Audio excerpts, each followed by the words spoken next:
All right, media, here is your final element of film. And remember, when all of these elements work together, that's what makes a really great film. That's pretty rare to find a film that can do all 10 really well. But if you can find a film with great special effects and great acting and a great setting, you've got something there. So, our last element are special effects. There are three different types of special effects. The first is makeup. It's important to know that all actors wear makeup, whether they're male or female, whether they're some kind of fantastic creature or just an everyday person. Everyone is wearing makeup to distort or change their physical appearance. Here's a quick example of Maleficent, played by Angelina Jolie. And I thought this was a great example to show how they manipulated her with makeup, how they changed her with her costume, but also how they've added prosthetics to her to emphasize this look. Here you can see they're adding prosthetic layers onto her cheeks to add those really intense, sharp cheekbones.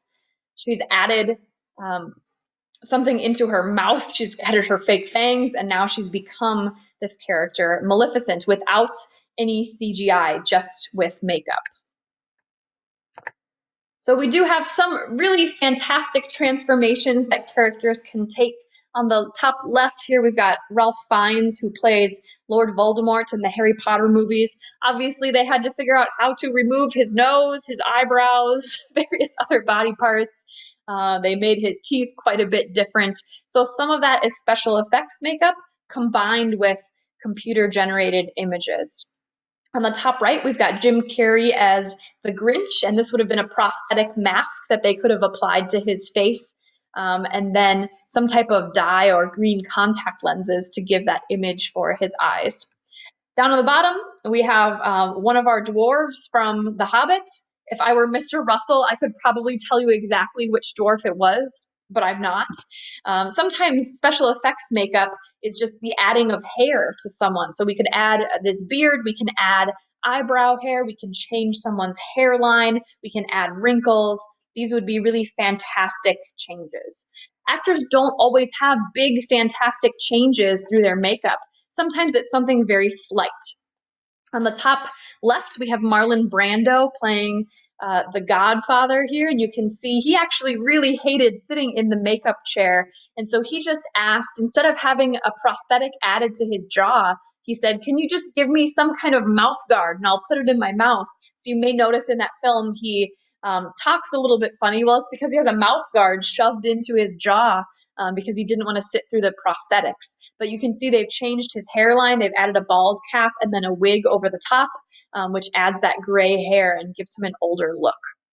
We've got some really interesting makeup on Brad Pitt in The Curious Case of Benjamin Button when he had to become both older and younger than his current age. And one thing that I really enjoy seeing is when actors portray real people. So here on the bottom left, we have Charlize Theron, who's a very famous actress, and she is portraying Eileen Wuornos, who is a real woman who was convicted. She was a serial killer. She killed several people, and here she is right next to my face. You can see here's the real person, here's the actress. So here's what they made the actress look like to appear as if she were that real person. A couple other different types of special effects. We have pyrotechnics, which would be explosives. Where would the Transformers movies be without explosives? And squibs. This term you might not know, but if you've ever seen someone getting shot in a film, you know what a squib is. Of course, this person isn't actually being shot, but we still see blood coming out from them after the shot. So what happens is it's actually a little packet of blood that's attached to a CO2 tank, and when you hit a button, that packet of blood will explode. So it really isn't something hitting the actor, it's something coming out from them. But you could post multiple squibs all over someone, and it would look like they're being shot in the chest 5 different times, or shot in the arm, or even shot in the face. You can put squibs under makeup as well.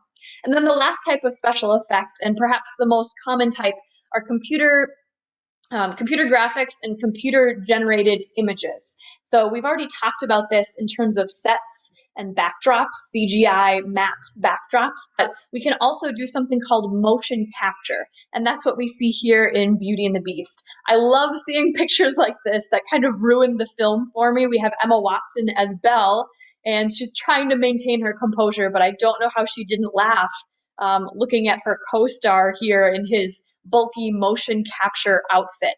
So here you can see different marks on his body, and this will match up with computer generated images where it will capture his actual motion. So if the character is waving, it would capture that wave, but it would put in place, instead of his arm in the gray, we would have Beast's arm. So I thought we would just wrap up today by having me ruin a couple of films for you with special effects. Here we go. So here we can see Thanos, right, from Avengers. He's intimidating, he's scary, you don't want to get in his way, and here's what he actually looks like. A little shorter in stature, not nearly as intimidating. You can see that green screen backdrop as well. Here we have a scene from Guardians of the Galaxy, and I always forget this little raccoon's name. Rocky Rocket? Raccoon? Something with an R. And he's being pet, and there's the green screen that does motion capture to turn him into a magical space raccoon. I think I've got a couple more for you. Twilight is always good fun to make fun of, so here's Bella lovingly petting her werewolf on the head, but it's actually just a person that she is petting on the head.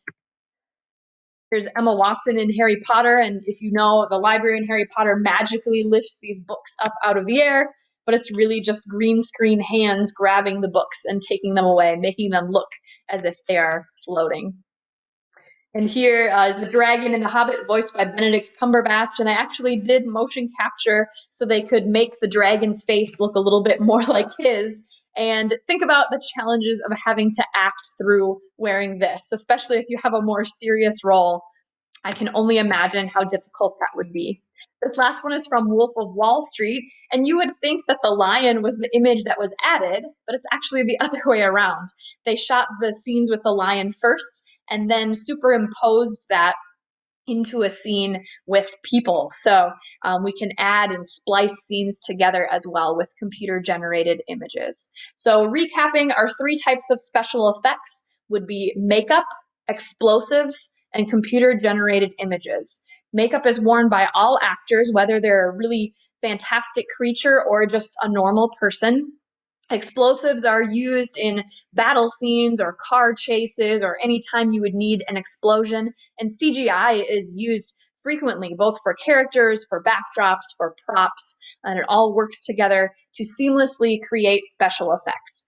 It's important to the audience that we buy into the special effects. Especially if you've seen an older movie, you know that special effects have really advanced throughout the last couple of years. So if you watch something even from 10 years ago, the special effects will be really subpar compared to what you are used to. Computers have advanced so much, designers have advanced so much that now CGI looks real. I still remember having to explain to my mom that Titanic wasn't actually filmed on a real ship in the middle of the ocean, that it was in fact a green screen that Leonardo DiCaprio and Kate Winslet were acting against. So mission accomplished. That's what we want with special effects. We want fantastic things to happen, but we want them to be believable in the film.